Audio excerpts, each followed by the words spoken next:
Hello students, welcome to my channel. I hope you all are doing well. So आज की इस video में मैं आपको बताने वाली हूँ क्लास 9th साइंस का कोर्स स्ट्रक्चर, साथ ही हम मार्किंग स्कीम के बारे में पढ़ेंगे और कौन कौन से टॉपिक्स इस सेशन यानी कि 2024-25 में आने वाले हैं, यानी कि क्या सिलेबस रहेगा इस सेशन का, वो मैं आपको इस वीडियो में एक्सप्लेन करूँगी। ठीक है, तो लास्ट तक बने रहिएगा इस वीडियो में, क्योंकि ये पैटर्न आपका 2024-25 के लिए है, जो कि आपको जानना बहुत ज़रूरी है ताकि आप उस अकॉर्डिंग आपकी पढ़ाई स्टार्ट कर सके और आप बहुत ही अच्छे एग्ज़ाम में मार्क्स ला सके। ठीक है, तो अब हम ये वीडियो को स्टार्ट करते हैं। तो यहाँ पे सबसे पहले जनरल इंस्ट्रक्शंस हमें CBSE ने बोले हैं।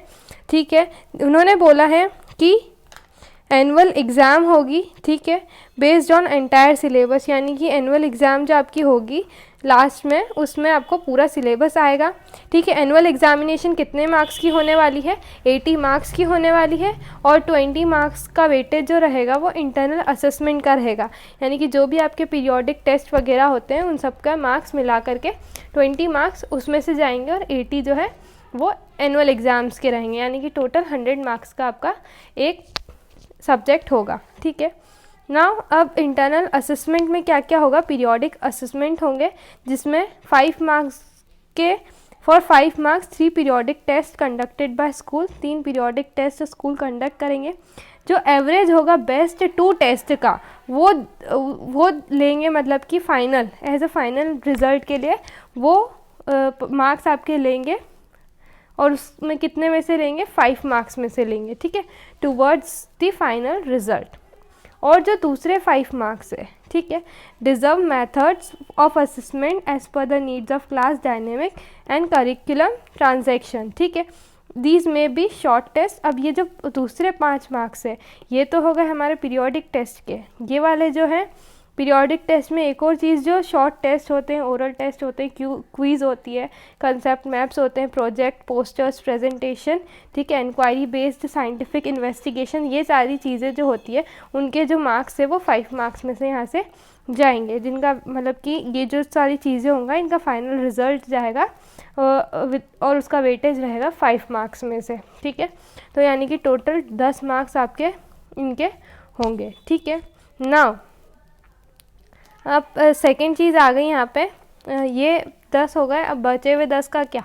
तो बचे हुए 10 मैं आपको बताती हूँ। देखो, बचे हुए 10 में से 5 मार्क्स के तो आपके रहेंगे प्रैक्टिकल और लेबोरेटरी वर्क्स, ठीक है, which should be done through out the year and student should maintain record of the same, यानी कि आपको जो फाइल्स वगैरह बनानी रहती है प्रैक्टिकल फाइल्स, उसके मार्क्स होते हैं। प्रैक्टिकल्स असेसमेंट भी होते हैं, ठीक है, should be continued.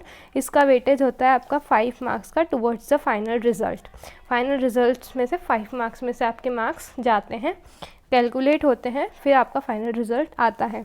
All practicals listed in the syllabus must be completed. जितने भी आपके सिलेबस में प्रैक्टिकल्स है जो मैं आपको बताऊंगी इस वीडियो में, वो सारे आपके कंप्लीट होने चाहिए, लिखे होने चाहिए फाइल में आपकी। ठीक है, अब तीसरी चीज़ आती है आपकी, जो ये यहाँ पे 10 नंबर इन दोनों चीज़ के हो गए, 5 नंबर इसके हो गए, 15। अब बचे 5 नंबर। तो ये 5 नंबर का आपका होता है पोर्टफोलियो, जो कि स्टूडेंट्स के द्वारा बनाया जाता है और उसका सबमिशन होता है आपका स्कूल में। ठीक है, this should include class work and other samples of students work will carry a weightage of 5 marks towards the final result. इस तरह से आपके टोटल जो इंटरनल असेसमेंट के 20 मार्क्स है उसमें से वो आपके जुड़ते हैं फाइनल रिजल्ट में।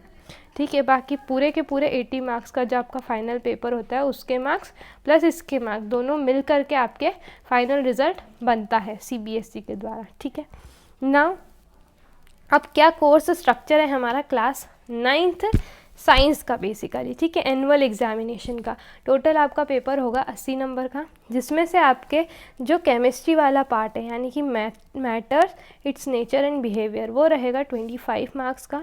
ठीक है, बायोलॉजी जो है, बायोलॉजी के 2 पार्ट्स है, एक तो मतलब कि यूनिट नंबर 2 और एक यूनिट नंबर 4, यानी कि organisation in living world, second food and food production. ये जो 2 यूनिट्स है ये है हमारी बायो की। यानी कि बायोलॉजी की। तो टोटल बायो आएगा हमारा 22 + 6 यानी कि 28 मार्क्स का। केमिस्ट्री आएगा 25 मार्क्स का, और आएगा फिज़िक्स जो है मोशन, फोर्स एंड वर्क आएगा हमारा 27 मार्क्स का। तो ये हमारी कुछ मार्किंग स्कीम्स है, ठीक है। इसके 80 नंबर होते हैं, टोटल मिला के 80 नंबर का पेपर आएगा। इंटरनल असेसमेंट के 20, टोटल जो पेपर होगा अपना साइंस का वो होता है 100 का, राइट। मतलब कि पेपर नहीं होता है, पेपर तो इतने का होता है, बाकी ये जो दूसरे टेस्ट वगैरह होते हैं पीरियोडिक टेस्ट, उनके दोनों के मार्क्स कैलकुलेट करके 100 मार्क्स का होता है। नाउ नेक्स्ट अब क्या क्या आपका सिलेबस है। देखो सिलेबस में आपको सबसे पहले तो यूनिट 1 जो है हमारी, यूनिट 1 में कौन कौन से चैप्टर्स है, that is first is matter, nature and behaviour. इसमें ये सारे जो टॉपिक्स है ये आपको पढ़ने हैं, ठीक है। इनके अलावा भी अगर कुछ टॉपिक्स अगर एनसीईआरटी में हो तो वो आपको नहीं पढ़ने हैं, बाकी ये टॉपिक्स को आपको बिल्कुल भी छोड़ना नहीं है। नेक्स्ट जो चैप्टर है that is nature of matter, right. Nature of matter में आपको ये वाले टॉपिक्स को पढ़ना है, ठीक है। और इसमें से क्या नहीं पढ़ना है, देखो इसमें एक तो ये separating the components of mixture है, वो आपको नहीं पढ़ना है। इसमें एक्सक्लूडिंग लिखा है ना, मतलब कि नहीं पढ़ना है, ठीक है। अब particle nature and their basic units, ये थर्ड चैप्टर है। इसमें आपको ये सारे पॉइंट्स यानी कि ये सारे टॉपिक्स पढ़ना है। स्ट्रक्चर ऑफ एटम्स में आपको ये सारे टॉपिक्स पढ़ना है, ठीक है। अब नेक्स्ट हमारी यूनिट जो है यूनिट 2, यूनिट 2 का नाम है organisation in the living world, जिसमें सबसे पहला चैप्टर है that is cell, basic unit of life. इसमें आपको ये सारे टॉपिक्स को पढ़ना है एग्ज़ाम के लिए, फाइनल एग्ज़ाम्स के लिए। सेकेंड चैप्टर है हमारा tissue, organ system and organism, ठीक है। इसमें आपको ये सारी चीज़ें पढ़ना है। Structure and function of animal and plant tissues, only 4 types of tissues पढ़ना है आपको एनिमल्स में, ठीक है। और मेरिस्टेमेटिक और परमानेंट टिश्यूज़ पढ़ना है प्लांट्स में, ठीक है। एनिमल्स में से 4 टाइप्स के पढ़ना है, प्लांट्स में भी 2 टाइप के पढ़ना है, ये 2 ना। जो थर्ड यूनिट है that is motion, force and work यानी कि फिज़िक्स। फिज़िक्स में आपको फर्स्ट चैप्टर है दैट इज़ मोशन, मोशन में ये सारे टॉपिक्स आपको पढ़ना है। Next is force and Newton's law, ये इसमें सारी चीज़ें आपको पढ़नी है, right. Now gravitation, flotation, work, energy and power, sound. Then fourth unit है दैट इज़ फूड प्रोडक्शन, जो कि बायो का ही एक यूनिट है, जो कि 6 मार्क्स की आपको दे रखी है, यानी कि 6 मार्क्स की आपको आएगी एग्ज़ाम्स के अंदर। इसमें आपको ये सारे टॉपिक्स पढ़ना है। आई होप आपको ये समझ आ गया होगा कि कौन कौन से टॉपिक्स को आपको पढ़ना है। देखो अब साइंस में कौन कौन से प्रैक्टिकल्स आने वाले हैं उसकी लिस्ट भी आपको मैं बता देती हूँ। देखो फर्स्ट तो है preparation of a true solution of common salt, sugar and alum, a suspension of soil, chalk powder, fine sand in water, a colloidal solution of starch in water, egg, albumin, milk in water, distinguish between these on the basis of transparency, filtration, criterion and stability। ये सभी आपको school में करवाए जाएंगे, तो आपको बहुत अच्छे से इनको प्रैक्टिकल्स को परफॉर्म करना है, साथ ही आपको फाइल्स में लिखना है। Now preparation of a mixture, a compound, ठीक है। ये सारी चीज़ें भी आपको मतलब समझनी है और प्रैक्टिकल फाइल में लिखनी है। थर्ड प्रैक्टिकल है ये, फोर्थ है ये, आप इसको पढ़ लीजिएगा। 5th एंड 6th, ठीक है। 7th, 8th, 9th, 10th, 11th, okay. तो ये यहाँ तक आपको 11 प्रैक्टिकल है साइंस में सिर्फ, ठीक है। और कौन कौन सी यूनिट से है वो भी आपको यहाँ पे दे रखा है।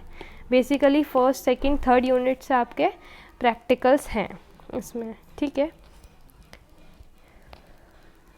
सो आज की वीडियो को हम यहीं एंड करते हैं।